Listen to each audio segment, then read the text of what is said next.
ମାଧିଆଟା ଖବର ଦେଇଥିଲା ତାଙ୍କ ଦି ଭାଇଙ୍କ ଭିତରେ କ'ଣ ଝଗଡ଼ା ହେଇଛି। ଆଜି ତ ଯିବି ବିଗାଡ଼ିବି ଆଉ। ସେ ଦି ଭାଇଙ୍କ ଭିତରେ ଗୋଟେ ନଗେଇବି ପାଲା ଆଉ।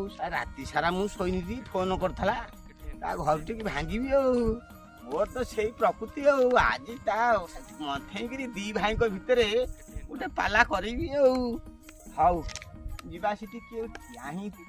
ହଉ ଆଇଲା ଏଇ ଘର ଭଙ୍ଗା କାହାର ଗୋଟେ ଘର ଆଜି ଭାଙ୍ଗିବ ଆଉ। ହଁ ତା ପ୍ରକୃତି ସେଇଆ ଆଉ। ଜଣା ପଡୁଛି ଆଉ କାହାର ଗୋଟେ ଭାଙ୍ଗିବ ଘର ଆଜି।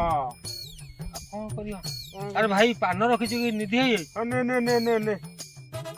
ନେ ପାନ ନେ।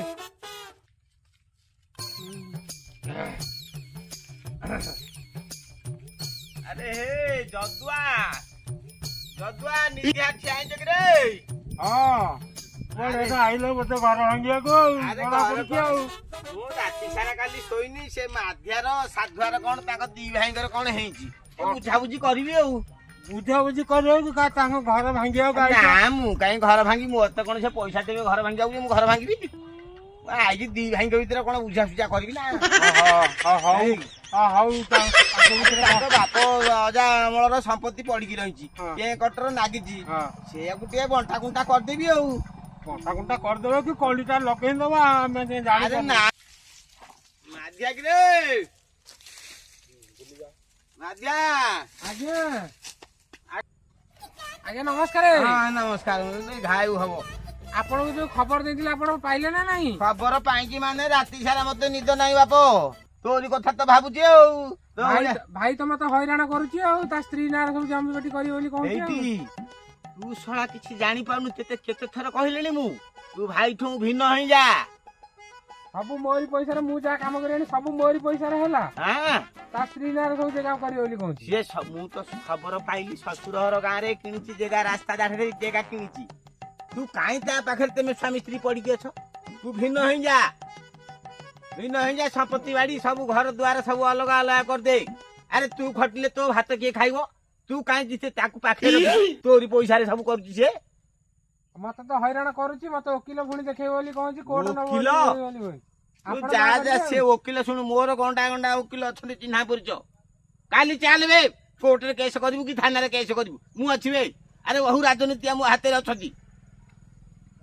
ତୁ ଗୋଟେ କାମ କର, ଗାଁ ୱାର୍ଡ ଅମରକୁ ଜଣା। ଜାଣିଲୁ କି ଗାଁରେ ସଭା ବସିବ, ମୁଁ ବସିବି। ତୋର ସବୁ ସମ୍ପତ୍ତି ବାଡି ସବୁ ଭାଗ ହବ। ଯାହା ଯୋଉଠି ନଡିଆ ଗଛ, ଚାଖୁଣ୍ଡା ଗଛ ସବୁ ଯାହା ଛେଳି କୁକୁଡା ସବୁ ଯାହା ରଖିଛ ସବୁ ଭାଗ ହବ। ଆଉ ଯୋଉ ଶ୍ୱଶୁର ଘର ଗାଁରେ ସେ ସମ୍ପତ୍ତି କିଣିଛି ସେଥିରୁ ବି ତୁ ଭାଗ ପାଇବୁ। ସବୁ ତ ମୋରି ପଇସାରେ ହେଲା। ମୁଁ ଯାଉଛି ହେଲା। ସବୁ ଆପଣ ବିଚାର କରିବେ। ବିଚାର ମାନେ ତୋ ଭଳିଆ ପିଲା ବାପ ମିଳିବେ, ଜାଣିଲୁ କି?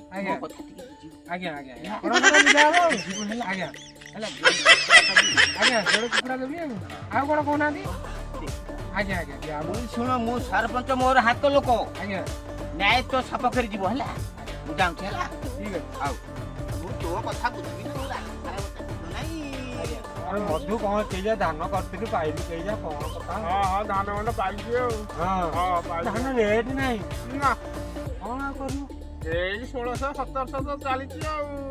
କଣ କରିବା ଆଉ? ଯାହା ତ ଅଛି ପୁଣି ଦରକାର ହେଲେ ବିକ୍ରି ହବ। ସେଇଆ ନୁହଁ କଣ?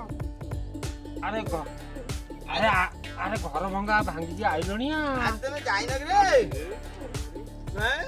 ଯାଇଥିଲ ତାଙ୍କ ଘରଟା ଭାଙ୍ଗି ଦେଇ ଯାଇଥିବ ଆଉ। ଘର ଭାଙ୍ଗିକି ସିଏ ଭାଇ ତାକୁ ହଇରାଣ କରୁଛି। ଡକ୍ଟର ଥିଲା ପଞ୍ଚାୟତ ବସିବ, ସବୁ ଜମି ବାଡି ଭାଗ ବଣ୍ଟା ହବ। ଦାୟିତ୍ୱ ମୁଁ ନେଲି ହେଲା।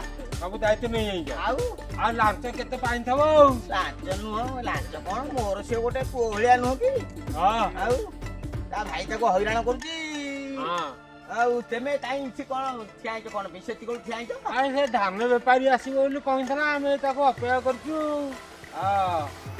ସେ କାଲି ସଭା ହବ, ତମେ ରହିବ ହେଲା। ସେ ମାଧିଆକୁ ଯେମିତି ନ୍ୟାୟ ମିଳିବ। କାଲି କେତେଟା ବେଳକୁ ସଭା ହବ? କାଲି ଆମେ ସେଇ 10ଟା ବେଳକୁ ବସିବୁ ଆଉ ହେଲା। ମୋ ନାଁ ପରା ବଣିତିଆଡି। ଘର ଭଙ୍ଗା ବଣିତିଆଡି? ନାଇଁ ମୁଁ ଘର ଭାଙ୍ଗିବି। ଆଉ କଣ ମିଳିଲା? କାଇଁ ମୁଁ କଣ ଲାଞ୍ଚ ଖାଇ? ଲାଞ୍ଚ ମୁଁ କିଛି ନହେଲି ବାପ। ମୋ ପ୍ରକୃତି ତମେ ଜାଣିଥିବ। ଭାରି ଭଲ ଲୋକ। ମୁଁ ଭଲ ଲୋକକୁ ଭଲ ବାଟ ଦେଖେଇବ। ହଉ। ଆଉ ତମେ ଯାହା କହୁଛ କୁହ ଆଉ ମୁଁ ଯାଉଛି ରେ ବାପ ଏ ମାଧିଆ କଥା ମୋର ଚିନ୍ତା ଆଉ